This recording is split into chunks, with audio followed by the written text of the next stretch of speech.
Hi, this is Rick, the Tropical Plant Guy on Instagram from tropica.uk, and today we're going to talk about perhaps one of my favourite succulents, and this really funky chap called an Echivaria.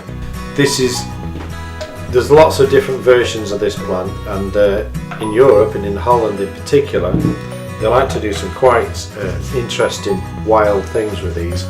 I spray them different colours. A lot of people said to me, "Oh, spraying a natural plant, it's horrendous, it will kill it." Well, here's a proof that it doesn't kill it. So I've had this since Halloween last year when I bought them, and I had a couple left over, so I just kept it and saw what happened to see what would happen. And as you say, the orange and black tips are just growing out, and it's got lovely new growth in the centre. Plenty of light, low water are the key for these. I mean, they're from the deserts of Central America, Mexico, places like that. So that gives you the clue. I mean, people who live in a warm environment, not in the northwest of England where I'm filming from, these will probably live in your garden quite happily because they're pretty hardy chaps.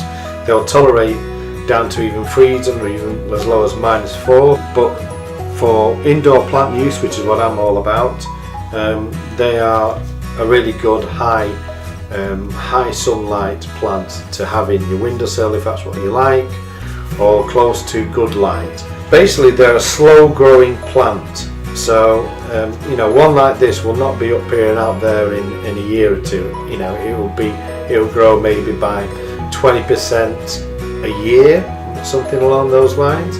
So it's a slow growing plant, but it does give you some rich rewards. And now and again, I have these in my little tropical greenhouse, and this came to me only about a month ago, and lo and behold, we've got some beautiful, gorgeous flowers. So how do you look after these?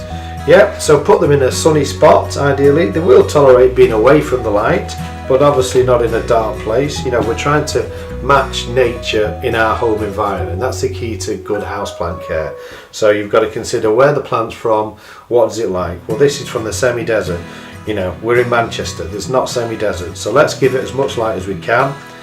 In terms of plant care, I'll show you later on about how to remove dead leaves from it, but basically a plant like this, or one this size, I would leave it to perhaps once a month to water.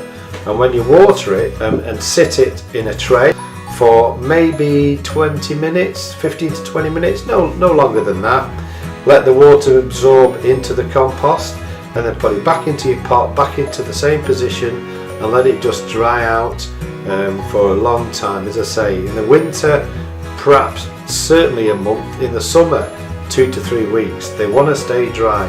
Again, look at your plant, feel your plant, get to know your plant. This is again a light plant.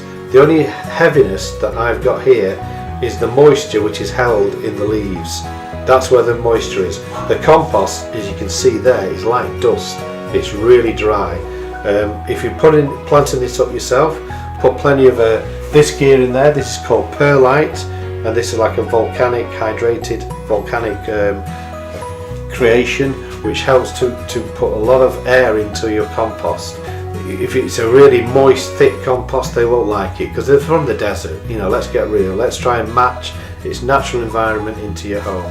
So the Echivaria, lots of different versions of the same thing, lots of different sizes, a really interesting and fun plant to have, and again, I'd say very easy care. If you forget about this plant, great news, don't worry about it. Forgetting about it is much more than too much care. So very little watering, give it plenty of light, and it'll be a happy chap. That's all for now. Cheers, Rick.